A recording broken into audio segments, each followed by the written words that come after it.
네, 반갑습니다. 잘 지냈어요?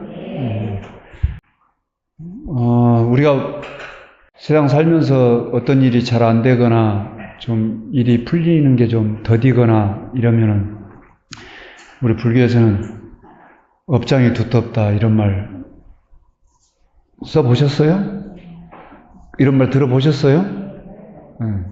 우리 불교에서는 그런 말 쓰나요? 누가 안 좋은 일을 당했어. 큰 뭔 일을 해야 되는데 잘 안 풀려. 그러면은 다 업장이 두꺼워서 그래. 전생의 업 때문에 그래. 그래가지고 어디 기도하라고 이렇게 프랭카드에 보면은 업장 소멸 이렇게 돼 있죠? 업장 소멸 100일 기도, 1000일 기도 이렇게 돼 있잖아요. 예. 근데 이 업장이라고 하는 거를 무슨 어디 따로 이렇게 떨어져 있는 내가 옛날에 많이 어떤 지었던 행위에 대해서 어떻게 쌓아놓고 있다가 그 쌓아놓은 게 나를 이렇게 막고 있는 것 같은 그런 느낌을 많이 받는가 봐요. 근데 업장이라는 말은 업의 장애다 그 말이에요. 업장 소멸할 때 업장이라는 게 어디 내가 저축해 놓듯이 이렇게 쌓여있는 그런 게 아니고 업의 장애예요. 그럼 업은 뭐냐? 신구의 삼업이라고 그래요. 몸으로 짓고, 몸으로, 입으로, 말로, 생각으로 하는 우리의 행위들, 이걸 업 그래요. 이것이 장애를 일으킨다 그 말이에요. 장애를 일으킨다는 게 앞으로 나아가려면 못 나가게 막고, 어떤 일을 하려고 그러면 하지 못하게 차단하고, 이런 게 장애잖아요. 몸으로 했던 것, 말로 하는 것, 생각으로 하는 것, 이렇게 하는 것이 장애가 된다 그 말이에요. 또 이렇게 했던 게 장애가 돼. 업이 장애가 되기도 하고 업 그 자체가 장애가 되기도 하고 그 다음에 이 업으로 인해서 내가 어떤 일을 하는데 장애가 되기도 해. 예를 들면 이런 거예요. 내가 지어서 하는 이 업이 어떤 다른 일을 하는데 장애가 된다는 게 뭐냐면 이런 거예요. 우리 어렸을 때 시골에서 이렇게 이제 자식들이 말을 잘 안 듣잖아요. 요즘은 미운 7살 뭐 이렇게 가지고 7살 때부터 애들 말 안 듣고 막 이러잖아요. 근데 이제 청소년기 되면은 애들이 말을 안 듣잖아. 그러면 부모님이 뭐라고 자식들한테 얘기하느냐. 저런 죽일 놈. 저런 썩을 놈. 여러분은 마음속에서 그런 생각 들어본 적이 한 번도 없죠? 그러니까 이런 얘기 들어보면 좀 낯설죠?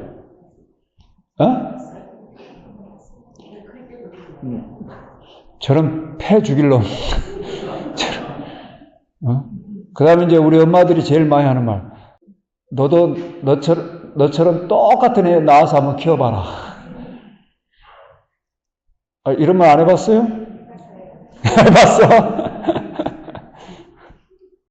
근데 이제 어른이 돼가지고 이제 불교를 공부하다 보니까 옛날 공부하던 사람들은 뭐라고 그러면은 이렇게 열받고 화나는 일이 있을 때 뭐라고 얘기를 했느냐. 아이고, 이 화상아. 이랬다는 거예요. 아이고, 이 화상아. 그 다음에 또 진짜 좀 안 좋은 일을 당하면, 아유, 나무 관세음보살. 아유, 나무 관세음보살. 이랬다는 거예요. 자, 너도 너같이 똑같은 애 낳아가지고 한번 키워봐라. 아이고, 이 썩을 놈아. 어디 가서 확 죽어버리지. 하는 그 말하고, 아이고, 이 화상아. 이 화상이란 말은 큰 스님 이런 말이에요.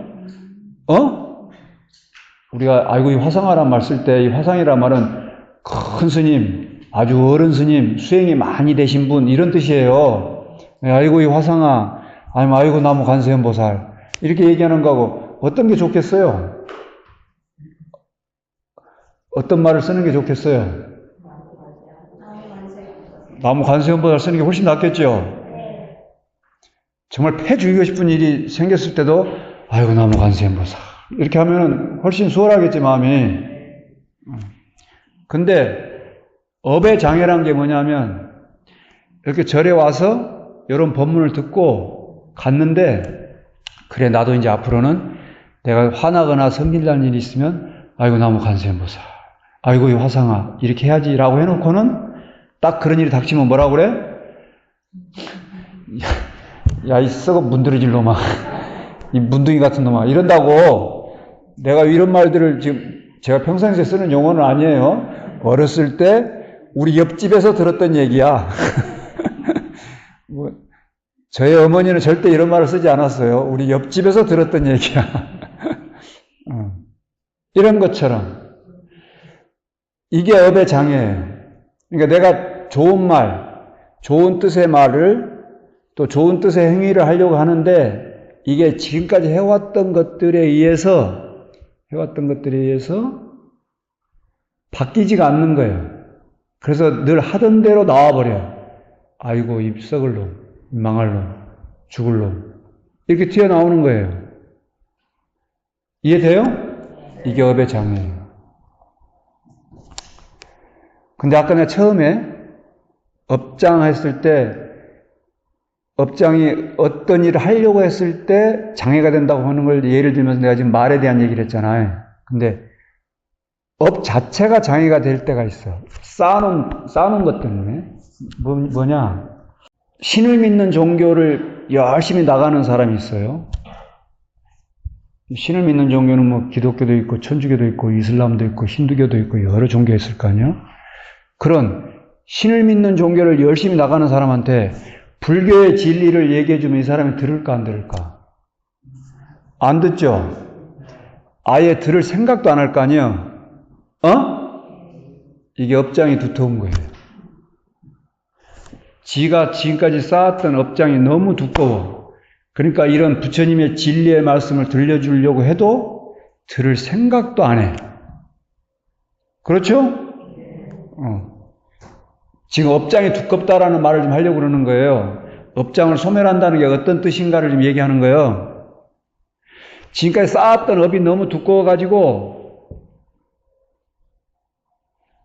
불교라고는 진리를 알려주려고 하는데 야, 이 세상은 신이 이 세상을 창조하거나 만들거나 주재하거나 관리 감독하는 게 아니야. 이 세상은 순전히 중생들의 마음에 의해서 네 마음이 지어내는 거야 라는 이런 진리를 알려주려고 하는데 이 세상은 인연으로 말미암아 생기고 인연으로 말미암아 머무르고 인연으로 말미암아 변해가고 인연으로 말미암아 사라져간다고 하는 이 진리를 있는 그대로 지금 드러내 보여주려고 하는데도 이 말을 절대 들을 생각조차를 안 해.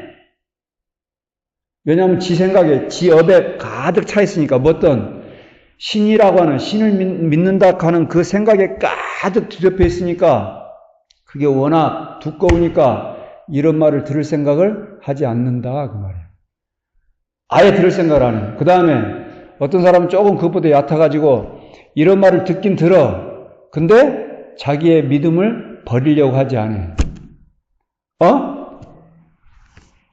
그것보다 좀 얕은 사람이 있어. 좀 얕아가지고 와서 법문을 듣긴 들어. 이제 법문을 듣긴 듣는데 부처님의 세계로 성큼 들어오지 않고 그냥 중생들의 사는 방식 그대로 그냥 살아. 이해돼요? 업장이 두껍다는 말이 이런 거예요. 법문을 들으면 일체는 다 인연으로 말미암아 있는 것이다라고 하는 이 법문. 모든 건 인연으로 말미암아 있는 것이기 때문에 변하고 변한 것은 괴로움이고 괴로운 것은 결국은 나라고 할 만한 것이 없는 무아라고 하는 존재가 존재라고 할 만한 것이 없다는 무상고무아의 가르침으로 귀결된다라고 하는 이런 법문을 들어도 이 법문 속으로 성큼 들어오지 않고 여전히 나라는 생각 가운데에 머물러 있어. 이게 업장이 두꺼운 거예요. 아까 처음에 애초에 아예 듣지도 않으려고 했던 사람은 뭐 너무 두꺼워가지고 콘크리트 핵 방호벽 같아가지고 그 사람은 말할 건덕지도 없고 법당에 왔는데 법당에 와서 법문을 듣는데도 불구하고 성큼 부처님이 말씀하시는 부처님의 그 진리의 세계로 성큼 발을 내디뎌야 되는데 내딜 생각 그 자체를 엄두를 못 내. 이게 중생의 업이 두껍다 그러는 거예요. 자, 이제 여러분들한테 질문이에요. 여러분들은 지금 어느 수준이에요? 여러분들은 어느 수준에 머물러 있는 거예요, 지금? 부처님의 진리의 말씀 속으로 성큼 발을 내딛어서 지금 들어왔습니까? 제가 지난 법문 때 7현녀에 대한 법문을 했는데 7명의 아주 현명한, 아주 지혜로운 여인들에 대한 법문을 했을 때 그때 그 7명이 이 시체가 있는 시달림을 지나가다가 그 막내가 그 시체를 보고 여기 송장은 이 몸은 여기 있는데 이 사람은 어디 갔는고? 라고 얘기했을 때 그 언니들이 너 지금 뭐라고 그랬니? 라고 하니까 금방 그 말 알아차리고 근본을 빨리 되돌이켰다라고 하는 이 법문을 한 적이 있어요. 이렇게 그 7현녀의 막둥이처럼 너 지금 뭐라고 했니? 너 지금 무슨 말이야 그게? 라고 했을 때 존재가 존재라고 할 만한 게 없고 실체가 실체라고 할 만한 게 없고 내가 나라고 할 만한 게 없어서 내가 사느니 죽느니 그 죽어도 살았을 때 이게 육체와 정신, 영혼과 육체 이렇게 분리될 수 있는 이런 것들이 실제로 존재하지 않는다는 것을 그는 이미 알고 있었기 때문에 너 지금 뭐라고 하는 거야? 라는 말을 들었을 때 빨리 근본을 돌이켜서 더 이상 말을 하지 않았던 이런 대로 여러분들이 지금 성큼 들어올 수 있겠는가? 그래서 그런 법문을 들었을 때 그 천신이 그걸 보고 야 정말 위대하고 훌륭하십니다라고 이렇게 찬탄에 맞지 않았던 것처럼 여러분도 지금 저의 법문을 일체는 인연으로 말미암아 있는 것들 해가지고 변하는 것이고 변하는 건 괴로운 것이고 변하고 괴로운 것은 나라고 할 만한 것이 없다는 이런 법문을 들으면서도 정말 환희와 찬탄을 하는 그런 마음속에서 그런 이 마음이 우러나느냐 지금 이 말이에요.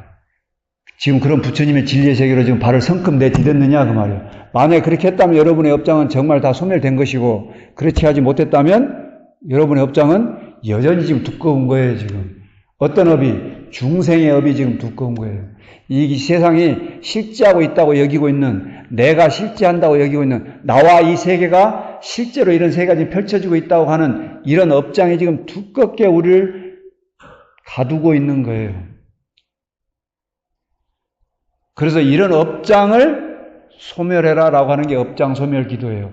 무슨 업장 소멸 기도해가지고 내가 이루고자 하는 거, 내가 구하고자 하는 거, 내가 성취하고자 하는 걸 얻고 이루고 구하고 하는 그런 게 업장 소멸 기도가 아니고 이해돼요? 업장이라고 하는 거는 이렇게 진리의 세계로 성큼 들어오려고 하는데 들어오지 못하게 하는 그 자체가 업의 장애인 거고 또 어떤 일을 하고자 할 때 하지 못하게 하는 나의 발목을 잡는 게 그게 업의 장애다라고는 말씀을 지금 설명을 드렸는데 우선은 진리의 세계로 이렇게 성큼 들어올 수가 없으니까 우선 씨앗을 심어놔야 될 거 아니에요. 여러분 우리 손재주가 아주 좋은 사람을 솜씨 좋다 그러죠?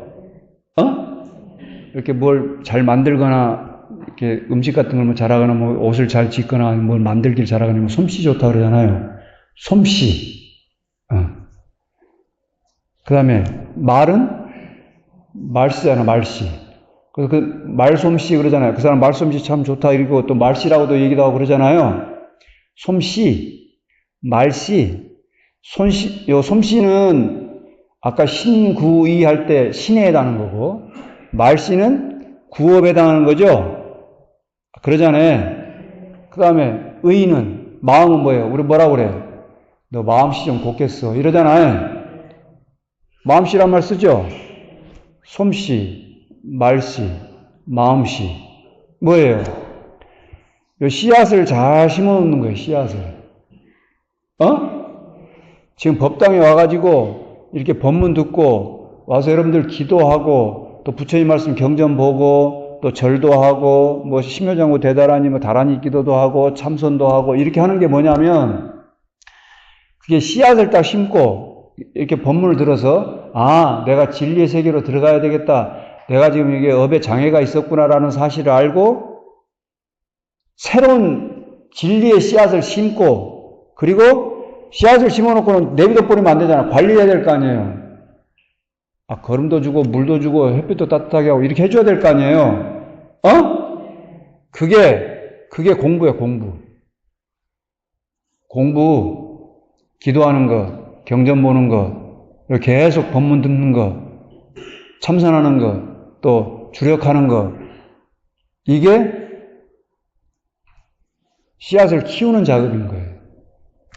그렇게 해서 이게 업이 점점 업장이 점점 사라지는 거예요. 업장이 한 번에 탁 사라져버리면 더없이 좋죠. 한꺼번에 사라져버리면 그건 최고로 좋지. 업장이 원캉 두꺼운 사람, 아예 법문을 들으려고 하지 않아요. 진리를 들으려고 하지 않아요. 그 다음에 좀 괜찮은 사람, 법문을 듣긴 듣는데, 지 생각을 절대 안 버려요. 중생 생각을 절대 안 버려요. 그래도 인연이 좀 그래도 그나마 좀 괜찮은 사람, 법문을 듣고 해볼까 하는 생각을 하긴 해. 근데 잘 안 돼. 중생의 업이 너무 두꺼워서 잘 안 되는 사람. 진짜 근기 좋은 사람, 법문을 듣자마자 바로 그렇게 해요. 그리고 이거였구나 하고 그 길로 가는 거예요. 내가 이제 어느 정도 수준에 머물러 있는지는 잘 생각해 보세요. 그래서 이렇게 일체 모든 것은 인연으로 말미암아 있는 것이지 신이 만들었거나 아니면은 아무 이유 없이 까닭 없이 있거나 아니면 무슨 전생의 업 때문에 있거나 그런 것이 아니다. 일체는 다 인연으로 말미암아 있는 것이다. 인연으로 말미암아 일어나고 인연으로 말미암아 머무르고 인연으로 말미암아 변해가고 인연으로 말미암아 사라져가는 거다. 근데 이 인연으로 말미암다는 것이 다른 말로 바꾸면 일체의 모든 것들은 인연이 바뀌는 것이기 때문에 변하는 것이다. 곧 무상한 것이다. 무상한 것은 괴로운 것이다. 무상하고 괴로운 것은 존재가 존재라고 할 만한, 실체가 실체라고 할 만한, 내가 나라고 할 만한 것이 없다라고 하는 것을 드러내는 것이다. 부처님께서 영기의 이치를 보시고 나라고 할 만한 것이 없다고 하는 것까지 도달하셨다고 하는 이 법문을 듣고 저 법사님께서는 맨날 똑같은 법문, 지난주나 그 지난주나 맨날 하는 법문, 그 법문이네. 이렇게 생각지 말고 내가 왜 그 법문인 것처럼 맨날 똑같은 법문을 하느냐. 이렇게 법문을 계속 듣는 여러분이 지겹겠어요? 이렇게 맨날 똑같은 법문을 하는 사람이 지겹겠어요? 한번 생각해봐. 이렇게 맨날 똑같은 법문을 듣는 여러분이 지겹겠어? 똑같은 법문을 하는 내가 지겹겠어요? 뻔히 알면서 똑같은 얘기를 똑같이 계속 반복하는 게 더 지겹지 않겠어요? 근데 말이에요. 나는 일주일에 한 번씩 하지. 부처님은 45년 동안 내내 하셨어요. 놀랍지 않아요, 부처님? 부처님은 엄청 지겨웠을 텐데, 물론 지겨운 마음이 어디 들었겠어요. 중생들을 제도하고자 하는 자비심이 원강 크신 분인데, 지금 여러분 듣기 좋으라고 하는 소리지. 45년 동안 내내 똑같은 법문을 반복해서 고구정령, 입에서 단내가 나도록 똑같은 말씀을 하셨어요. 한 번도 부처님께서는 영기의 이치에서 벗어난 법문을 하신 적이 없어요. 아시겠어요? 그러니 나한테 일주일에 한 번씩 와서 법문하는데 맨날 저 법사님은 영기, 무상, 고, 무아 이것밖에 법문 안 해. 웃기고 있네. 지 업장이 녹으면 녹을수록 나의 이 법문은 전혀 다르게 다가와. 똑같은 법문이 아니에요. 지가 맨날 그 자리에 머물러 있으니까 내 법문이 맨날 그 자리인 것 같아. 부처님이 45년 동안 영기의 이치를 말씀하셨는데 진짜예요. 45년 동안 첫 법문하셨는부터 시작해가지고 마지막 열반에 드실 때까지 마지막 열반에 드실 때 뭐라고 하는지 알아요? 너희들 수행해라. 이 세상은 무상하니라 그랬어. 돌아가시면서까지 무상을 말씀하셨다니까? 그렇잖아요. 지금 연세 드셔가지고 돌아가시는데, 야, 이렇게 늙어간다. 너희들도 늙어간다? 나처럼 이렇게 늙어가지고 죽기 전에 빨리 수행해서 빨리 깨달아? 라는 말씀 하셨을 거 아니에요? 마지막까지도 무상을 말씀하셨다니까? 처음부터 끝까지 진짜 지겹지 않으셨겠어요? 근데 얼마나 중요했으면 다른 말씀 하신 적이 없어요. 법문을 듣는 제자가 늘 그 수준에 머물러 있기 때문에 지 업장으로 뒤집어 쓰고 있기 때문에 이 법문이 깊게 들어가지가 않아요. 그렇게 해서 부처님께서 그 영기와 무상, 고, 무아를 통해서 그 나라할 만한 것이 없다는 걸 드러내고 또 궁극적으로 열반과 해탈을 드러내는 그 자리까지 이끌고자 하는데 그것을 도무지 볼 수가 없어. 지 업장을 뒤집어 쓰고 있으니까.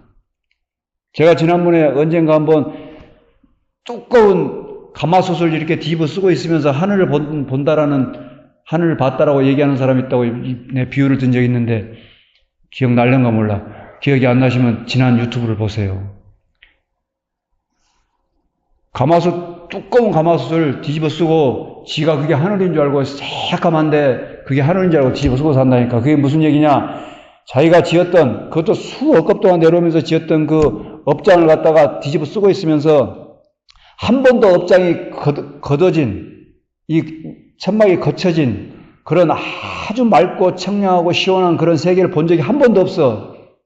그러니까 지가 늘 그렇게 뒤집어 쓰고 살고 어머니 배 밖에 나오면서부터 시작해가지고 늘 보고 자랐던 게 다른 사람들도 다 업장을 뒤집어 쓰고 살고 지도 업장을 뒤집어 쓰고 살고 우리 부모님도 그렇게 살고 다 그렇게 사니까 그냥 원래 그렇게 사는 것이냐 원래 그러는가 보다 하고 그냥 그렇게 살고 말아버린다 그 말이에요. 근데 우연찮게 법당에 와가지고 야 너희들이 지금 업의 장막, 업장의 그 장막을 뒤집어 쓰고 있다. 그러니까 그 업장의 장막을 걷어내라라는 법문을 듣고 그 거친 세상을 어렴풋이나마 부처님 말씀을 통해서 봤어. 그러면 그 장막을 걷어내야 될 거 아니에요. 그래야 가을 하늘 공활한 걸 볼 수 있을 거 아니에요. 그러죠? 네. 나의 법문이 늘 똑같은 법문이라고 말하지 말고 내 마음 상태가 어떤 상태인가를 내가 조금이라도 그렇게 업의 장애를 녹였는가 소멸시켰는가를 한번 돌아보는 그런 불자들이 됐으면 좋겠습니다. 제가 프랑스의 어떤 작가는 그런 말 한 적이 있어요. 생각한 대로 살지 않으면 사는 대로 생각하게 된다. 생각한 대로 살지 않으면 내가 마음을 일으켜서 그래 내가 솜씨, 말씨, 마음씨에 씨앗을 심어서 내가 이렇게 살아야지 그리고 이렇게 잘 가꿔야지 이렇게 생각대로 살지 않으면 사는 대로 생각해. 늘 그냥 그렇게 해왔던 대로 해오던 대로 그 업을 닦았던 대로 그 업의 굴레로부터 벗어나지 못한다 지금 그 말이에요. 여러분들 업의 굴레로부터 헌질히 벗어나서 자유자재한 우리 불자들이 되기를 바라겠습니다. 여러분 일상이 늘 평안하고 안녕히 축원드립니다.